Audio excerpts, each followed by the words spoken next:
Hello friends, welcome to Smile Talk paramedical channel. Friends, 2025ನೇ ಸಾಲಿನ ಈಗಾಗಲೇ ಪ್ಯಾರಾಮೆಡಿಕಲ್ ಮೊದಲನೇ ಸುತ್ತಿನ ರಿಸಲ್ಟ್ ಅನೌನ್ಸ್ಮೆಂಟ್ ಆಗಿ ಅಭ್ಯರ್ಥಿಗಳು ಅಡ್ಮಿಷನ್ಗೆ ಹೋಗ್ತಾ ಇದ್ದಾರೆ.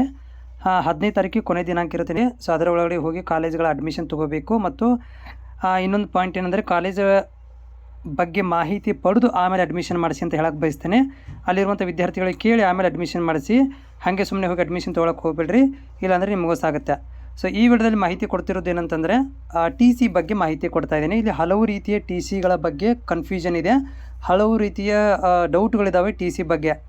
ಸೊ ಒಂದೊಂದಾಗಿ ಹೇಳ್ತಾ ಹೋಗ್ತೀನಿ. ನನಗೆ ಗೊತ್ತಿರುವಂತೆ ಕಾಮೆಂಟ್ಗಳನ್ನ ನಾನು ಓದಿದ್ದೆ. ಸೊ ಅವುಗಳನ್ನು ಅದರ ಬೇಸಿಸ್ ಮೇಲೆ ಈ ವಿಡಿಯೋ ಮಾಡ್ತಾ ಇರುವಂಥದ್ದು. ನೋಡಿ ಅಭ್ಯರ್ಥಿಗಳೇ, ನೀವು ವಿಡಿಯೋಗಳನ್ನು ನೋಡ್ತಾ ಇದ್ದೀರಿ. ನಮ್ದು ಏನಪ್ಪ ಅಂತಂದರೆ, ಚಾನಲ್ ನೀವು ಸಬ್ಸ್ಕ್ರೈಬ್ ಮಾಡ್ಕೊತಾ ಇಲ್ಲ, ಚಾನಲ್ ಸಬ್ಸ್ಕ್ರೈಬ್ ಮಾಡ್ಕೊಳ್ರಿ. ಯಾಕಂದ್ರೆ ಮುಂದೆ ನಿಮ್ಗೆ ನೋಟ್ಸ್ ಬೇಕಂದ್ರೂ ಕೂಡ ನಮ್ಮ ಚಾನಲಲ್ಲಿ ಪ್ರೊವೈಡ್ ಮಾಡಿಕೊಡ್ತೀವಿ. ಚಾನಲ್ ಸಬ್ಸ್ಕ್ರೈಬ್ ಮಾಡ್ಕೊಳ್ಳಿ.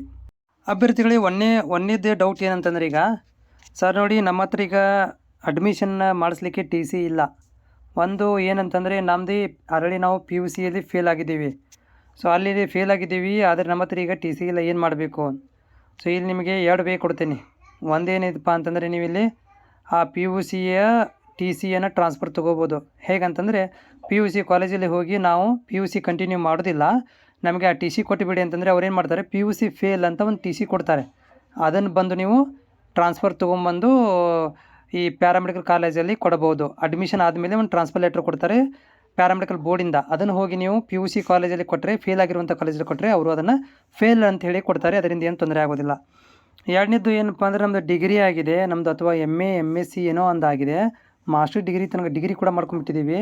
ಇವಾಗ ಏನು ಮಾಡಬೇಕಂದ್ರೆ, ಅವಾಗ ಕೂಡ ನೀವು ಪ್ಯಾರಾಮೆಡಿಕಲ್ ಕಾಲೇಜಲ್ಲಿ ಅಡ್ಮಿಷನ್ ಆಗಬೇಕು, ಕಾಲೇಜಿಂದ ಒಂದು ಟ್ರಾನ್ಸ್ಫರ್ ಲೆಟ್ರ್ ತೊಗೋಬೇಕು. ಅಂತ ಒಂದು ಡಿಗ್ರಿ ಕಾಲೇಜಲ್ಲಿ ಕಟ್ಟರೆ ಅದು ನಿಮಗೆ ಟ್ರಾನ್ಸ್ಫರ್ ಆಗಿ ಬರುತ್ತೆ. ಹೈಯರ್ ಎಜುಕೇಷನ್ ಮಾಡಿದ್ರು ಕೂಡ ಕೊಡ್ಬೋದು. ಇಲ್ಲ ಸರ್, ನಾನು 10th ಮೇಲೆ ಮಾಡಿದ್ದೀನಿ, ಟಿ ಸಿ ಡಿಗ್ರಿದು ಕೊಟ್ಟು ನಡೀತದೆ. ಯಾಕಂದರೆ ಅದು ಟ್ರಾನ್ಸ್ಫರೇಬಲ್ ಇರೋದರಿಂದ ನೀವು ಡಿಗ್ರಿದು ಏನಪ್ಪ ಅಂದರೆ ಟಿ ಸಿಯನ್ನು ಇಲ್ಲಿ ಟ್ರಾನ್ಸ್ಫರ್ ತೊಗೋಬೋದು. ಆಮೇಲೆ ಇನ್ನೊಂದು ಏನಂತಂದರೆ ಹೇಳುವಂಥದ್ದು, ಈ ಸರ್ ನಮ್ಮ ಹತ್ರ ಈಗ ಜೆರಾಕ್ಸ್ ಇದೆ ನಡೀತಿದೆ ಅಂದರೆ, ಜೆರಾಕ್ಸ್ ನಡೆಯೋಂಗಿಲ್ಲ, ನಿಮಗೆ ರಿಜೆಕ್ಟ್ ಮಾಡ್ತಾರೆ. ನಿಮ್ಮದು ಇನ್ ಕೇಸ್ ಆಫ್ ಅಡ್ಮಿಷನ್ ಆದರೂ ಕೂಡ ಈ ಒಂದು ಎಲ್ಲ ಕಾಲೇಜಲ್ಲಿ ಗೊತ್ತಿದೆ, ಯಾರು ಜೆರಾಕ್ಸ್ ತೊಗೊಳಕ್ಕೆ ಹೋಗೋದಿಲ್ಲ. ಬಟ್ ಜೆರಾಕ್ಸ್ ಕೊಡೋ ಹಾಗಿಲ್ಲ, ಯಾಕಂದರೆ ಒರಿಜಿನಲೇ ಬೇಕು, ಆ ಒರಿಜಿನಲ್ಲೇ ಸಬ್ಮಿಟ್ ಮಾಡಬೇಕಾಗತ್ತೆ. ಓಕೆನಾ? ಆಮೇಲೆ ಇನ್ನೊಂದು ಏನಪ್ಪ ಅಂತಂದರೆ, ಈಗ ನಮಗೆ ಇವಾಗ ಟಿ ಸಿ ಏನಾದರೂ ಬೇಕಾದರೆ ಒಂದು ಮಿಡ್ಲಲ್ಲಿ ಕೊಡ್ತಾರಂದರೆ ಕೊಡೋದಿಲ್ಲ. ನಿಮ್ಮದು ಕೋರ್ಸ್ 3 ವರ್ಷ ಕಂಪ್ಲೀಟ್ ಆಗೋ ತನಕನೂ ಟಿ ಸಿ ಕೊಡೋಂಗಿಲ್ಲ. ಇನ್ ಕೇಸ್ ಆಫ್ ನಿಮ್ಮದು ಗೌರ್ಮೆಂಟ್ ಜಾಬ್ ಆಗಿದೆ, ನಾವು ಹೋಗ್ತೀವಿ ಅಂದರೆ ಅವಾಗ ಕೂಡ ನೀವು 3 ವರ್ಷದ್ದು ಫೀಸನ್ನು ಪೇ ಮಾಡಿ ಟಿ ಸಿ ತೊಗೊಂಡು ಹೋಗಬೇಕಾಗತ್ತೆ. ಒಂದಷ್ಟು ಪ್ರೈವೇಟ್ ಕಾಲೇಜಲ್ಲಿ ಇದೇ ರೀತಿಯಾಗಿ ಸಿಸ್ಟಮ್ ಇದೆ.